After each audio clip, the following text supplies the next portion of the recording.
दर्शकों स्वागत है आपका विदिशा एमटी न्यूज में। मैं हूं कृष्णकांत सिंह। हरी अब देखते दिन भर की खास खबरें।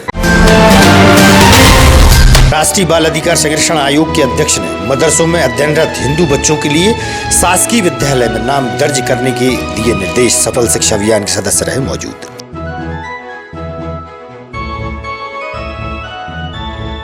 और भाजपा प्रदेश अध्यक्ष वीडी शर्मा पहुंचे भाजपा कार्यालय में। भाजपा नेता व कार्यकर्ताओं ने की मुलाकात। मीडिया से हुई चर्चा।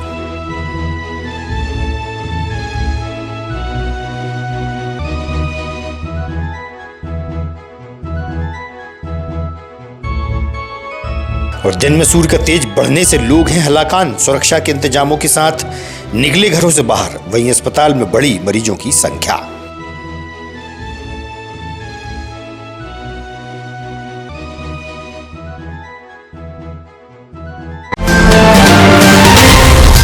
अब खबर विस्तार। भाजपा के प्रदेश अध्यक्ष वीडी शर्मा विदिशा आए। भाजपा कार्यालय में उनका भाजपा के नेता व कार्यकर्ताओं ने जोरदार स्वागत किया। वहीं आगामी 30 मई से 30 जून तक चलने वाले बूथ स्तरीय अभियान को लेकर उन्होंने आवश्यक दिशा निर्देश पार्टी के लोगों को दिए। अपनी बात मीडिया के समक्ष भी रखी। इस मौके पर भाजपा के वरिष्ठ नेता मुकेश टंडन, राकेश शर्मा सहित युवाजन भी उपस्थित रहे।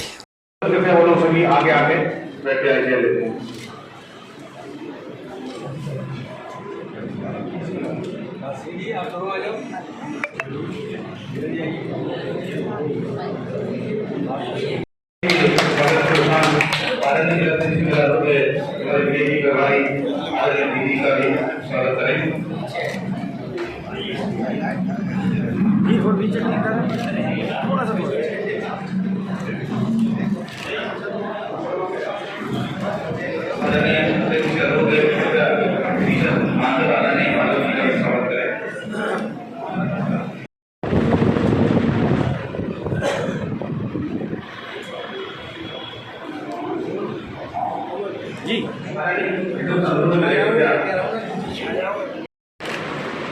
ये बट ना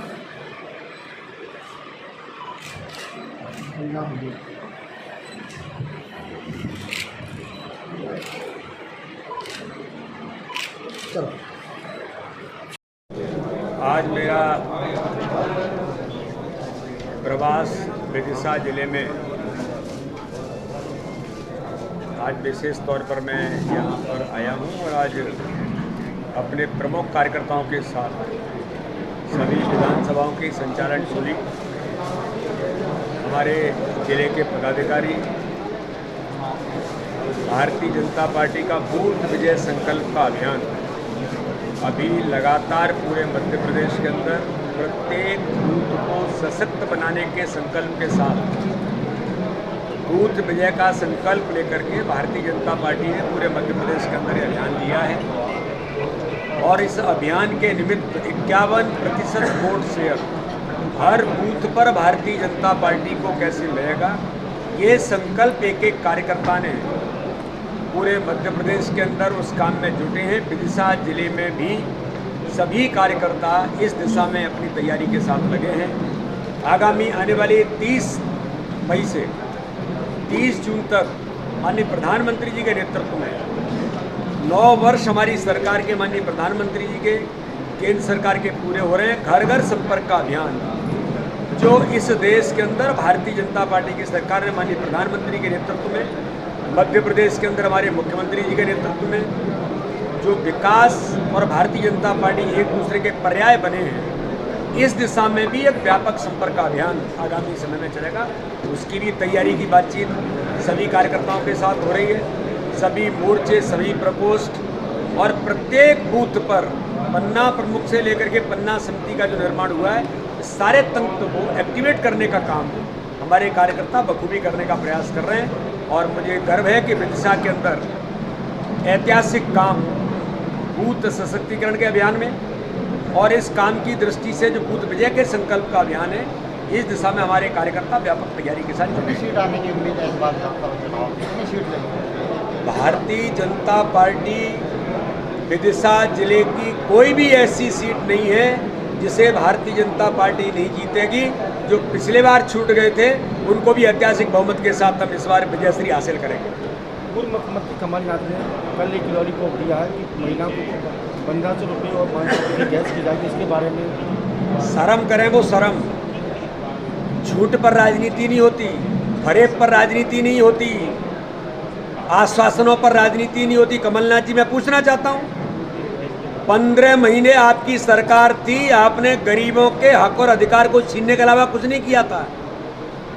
भारतीय जनता पार्टी की सरकार की भी योजनाएं, जो गरीबों के हित की योजनाएं थी, उनको भी बंद कर दिया था। किस मुंह के साथ आप ये झूठ बोल रहे हैं?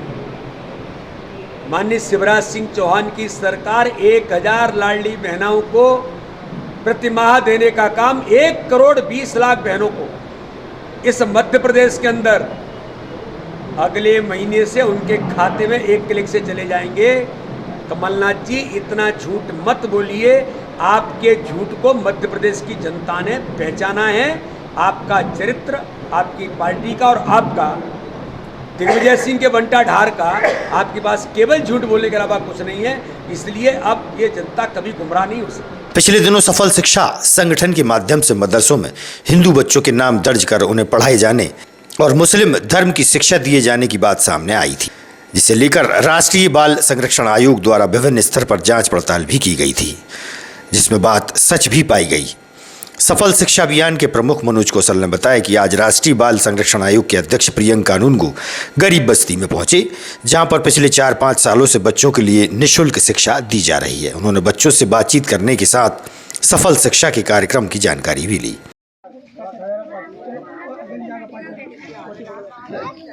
आप लोग कहाँ से आए हो, कहाँ के रहने वाले हो? साहब पहले अब गुजर को मालूम था कहाँ रहते हैं हम। यहाँ समस्या ये है कि इनके बच्चों के स्कूल जाने के लिए जो रास्ता है वो बरसात में बंद हो जाता है कीचड़ के कारण। 25 साल की है, 20-22 कौन सी क्लास का नाम ले?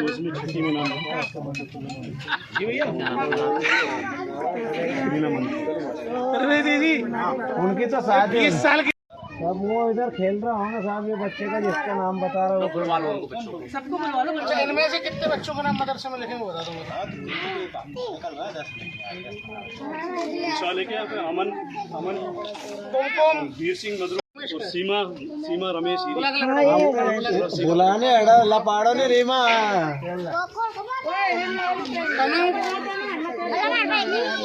लक्ष्मी, हमको कई दिनों से शिकायत मिल रही थी कि इस बस्ती में रहने वाले हिंदू आदिवासी बच्चों के नाम मदरसों में लिख लिए गए हैं, उन मदरसों में जिनको सरकार से फंडिंग मिलती है, और हिंदू बच्चों को पढ़ाने के नाम पे मदरसे सरकार से फंडिंग ले रहे थे।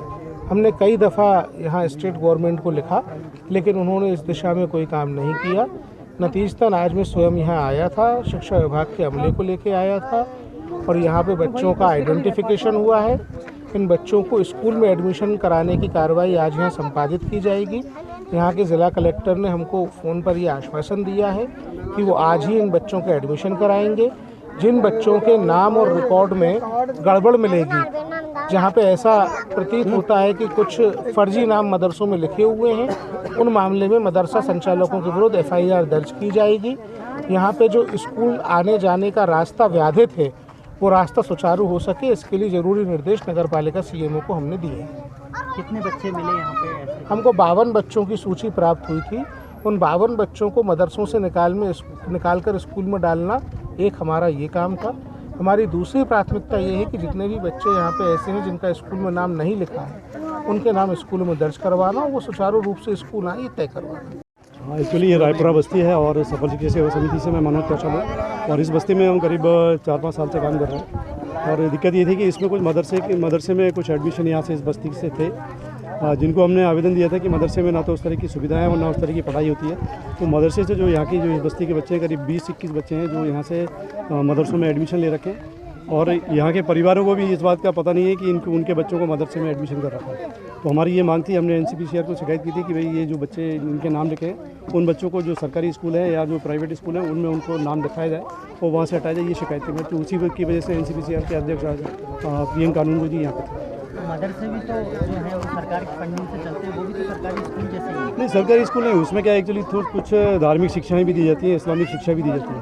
वो पहले HCPCR की एक टीम आई थी, इसके पहले भी जो हमारी अक्टूबर में हमने कंप्लेंट की थी, तो उसमें कुछ बच्चों को वो धार्मिक शिक्षा भी देते हुए कुछ किताबें, उस समय तालीमुल इस्लाम नाम की एक किताब मिली थी, जिससे वो इस्लाम की शिक्षा हिंदुओं बच्चों तक को भी देते थे। ये भी समस्या थी। हाँ, नहीं शक नहीं, ये सही था, वो देते थे शिक्षा। और दूसरा उस तरह का इंफ्रास्ट्रक्चर भी नहीं है, जो लेट बाथ चाहिए, टीचर चाहिए, जो बच्चों की जो सुविधाएं चाहिए, तो वो सुविधाएं भी बच्चों के लिए वहाँ पे थी नहीं। तो उसकी वजह से मुझे लगा कि इन बच्चों को यहाँ पे उनका भविष्य वहाँ पे खराब हो रहा है। ये 52 जो बच्चे हैं अलग अलग मदरसों में मिले हैं? हाँ, टोटल विदिशा ब्लॉक में 6 मदरसे हैं। उन 6 मदरसों में 52 बच्चे हिंदू बच्चे हैं, 52 बच्चे हैं। बदलते मौसम के मिजाज के चलते सूर्य का तेज बढ़ने के कारण तापमान में बढ़ोतरी हो गई है, जिसके चलते तेज धूप और लू का प्रकोप दिन में बढ़ गया है। वहीं शासकीय अटल बिहारी वाजपेयी मेडिकल कॉलेज व जिला अस्पताल में मरीजों की संख्या में इजाफा देखा गया। गर्म हवा और लू के थपेड़ों से बचने के लिए लोग सुरक्षित तौलिया या गमछा व छतरी का सहारा लेते देखे गए। जिला अस्पताल के वरिष्ठ चिकित्सक डॉक्टर प्रदीप गुप्ता ने लू से बचने के उपाय भी बताए।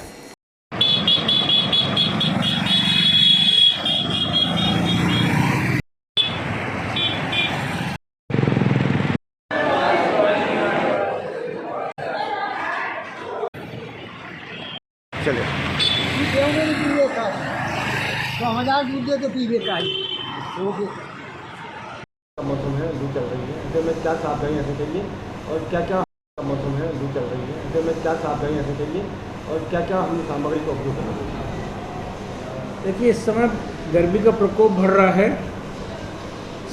यदि पॉसिबल हो तो घर से बाहर ना निकलें। यदि काम से जाना भी पड़े तो घर से कुछ खा के निकलें, पानी पी के निकलें। और यदि हो सके तो घर पर बना हुआ पना, छाछ, नींबू पानी पी के निकलें। पानी पर्याप्त रखें। अपना घर का पानी और घर का खाना ही लेके निकलें। और गर्मी में जाएं तो साफ़ी बांध के जाएं, क्योंकि गर्मी बहुत तेज़ है। इससे लू लग जाती है तो उल्टी दस्त का खतरा बढ़ जाता है और पानी की बहुत कमी हो जाती है। इससे बचाव बहुत ज़रूरी है। और समय समय पर बीच में पानी पीते रहें। एकदम ठंडा पानी और कोल्ड ड्रिंक का सेवन ना करें। कोल्ड ड्रिंक से क्या नुकसान है? कोल्ड ड्रिंक बहुत ठंडी होती है। कोल्ड ड्रिंक में शुगर की मात्रा भी होती है। उससे डिहाइड्रेशन पीने के बाद उस समय तो ठीक लगता है, बाद में उससे पानी की कमी होने की संभावना हो जाती है और बार बार प्यास लगती है फिर। इसलिए कोल्ड ड्रिंक का सेवन उस समय ना करें तेज़ गर्मी में। और तेज़ गर्मी में बिल्कुल बर्फ़ का पानी ना पिएं। ना सादा पानी, थोड़ा सा ठंडा हो, मटके का पानी सबसे बेहतर होगा। लू को बचाने में मटके का पानी बहुत सहायक होता है। बेतवा के बड़वाले घाट पर स्थित न्याय के देवता शनिदेव के मंदिर में 12 मई से श्रीमद् भागवत कथा प्रारंभ होने जा रही है। धर्म प्रेमी भक्तों की सुविधाओं के लिए मंदिर के पुजारी ने प्रशासन से अपील भी की है। इसकी जयंती कब है और क्या तैयारी चल रही है? मैं नवग्रह शनि मंदिर का पुजारी हूँ। यहाँ पे 12 मई की कलश यात्रा बालाजी मंदिर से शनि मंदिर आएगी, जहाँ पर रामलीला रोड होती भाई। और शनि जयंती का भंडारा रखा अपन ने। शनि जयंती 19 मई में, वो शोभा यात्रा 18 तारीख सिटी में घूमेगी। भागवत कथा होगी? हाँ, भागवत कथा चालू है 12 मई से। अच्छा, शनि महाजयंती भी 12 तारीख को? नहीं, 19 जयंती। 19 जयंती का शनि जयंती पर्व है उत्सव। 18 को अपने निकलेगी शोभा यात्रा सिटी में शनि जयंती के उत्सव में। वो विदिशा को सब क्या आयोजन होगा यहाँ पर? भागवत कथा का है, यहाँ पे भंडारा है, वो कार्य चलेगा यहाँ मंदिर का। किन के द्वारा ये भागवत कथा हो रही है? सब जनता के द्वारा। नहीं, जैसे गुरु कौन आ रहा है यहाँ पर? ये मथुरा वंदन वहाँ के हैं। जय किशन। जय किशन महाराज। बढ़ती गर्मी के मौसम में शहरी आवाम के लिए हलाली डैम से बेतवा में पानी लिया गया है। वहीं वार्डों में टैंकरों के माध्यम से सप्लाई की व्यवस्था प्रारंभ कर दी गई है। नगर पालिका सीएमओ से हुई इस विषय पर चर्चा।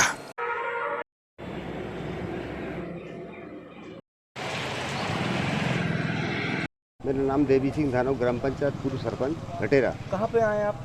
हम चरण तीर्थ धाम विदिशा जी। यहाँ पर क्या परेशानी महसूस करते हैं आप? यहाँ पे नदी में जो पानी है वो प्रदूषित जैसे असुरक्षित है, उसको साफ करने की केवल सरकार को सोचना चाहिए कि यहाँ पे बहुत दूर दूर से लोग आते हैं और अपना केवल मतलब जो भी गंगा तीर्थ समझ के और अच्छे से अपने स्नान करने के लिए आते हैं। यहाँ शौचालय की कोई व्यवस्था नहीं है। यहाँ पर पब्लिक बहुत परेशान होती है, शौचालय के विषय में बहुत परेशानी है। क्या कहना चाहेंगे सरकार से? सरकार से यही कहना चाहते हैं कि यहाँ पर शौचालय उपलब्ध कराई जाए, जो पब्लिक को असुविधा हो रही है वो सुविधा मिलने लगे। आपके साथ कुछ महिलाएं भी आई क्या? महिलाएं नहीं, अभी तो नहीं आई मनो जी, अभी महिलाएं तो अभी तो नहीं आई मनो 24 तारीख से यहाँ से गंगा हम यहाँ पे भागवत जी कथा का करना चाहते हैं, तो महिला भी आएंगे, पुरुष भी आएंगे, तो उसमें बहुत ज़्यादा असुविधाएँ होंगी। कुछ स्थानों पर आने लगी सरकार, उसके लिए नगर पालिका ने क्या व्यवस्था की? जैसा कि आपको मालूम है कि हमारा पानी हलाली डैम से आता है और हमारा जो एनीकट है वहाँ पानी इकट्ठा होता है, जिससे हम पानी की सप्लाई करते हैं। अभी पानी की 2 बार कमी हुई तो हमने हलाली डैम से पानी लिया। अभी रिसेंटली करीब 10 दिन पहले भी हमने जो है 20 MCFT पानी हलाली डैम से लिया हुआ है। अभी हमारा डैम पूरा भरा हुआ है और पानी की कोई कमी नहीं है।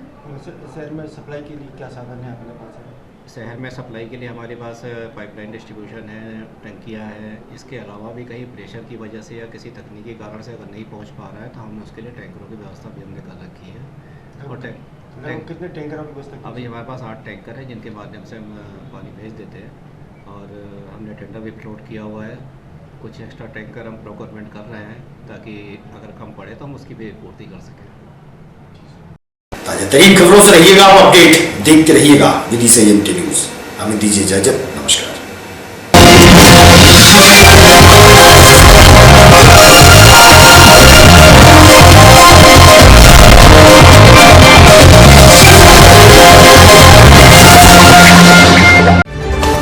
खबरों में फिलहाल इतना ही। शहर की ताजा तरीन खबरें अब आपके मोबाइल पर भी उपलब्ध है। YouTube पर EMT न्यूज 24/7 को सब्सक्राइब करें और जानें शहर की ताजा तरीन खबरें। और हाँ, बेल आइकन को दबाना ना भूलें, जिससे आप रहे हर खबर से अपडेट।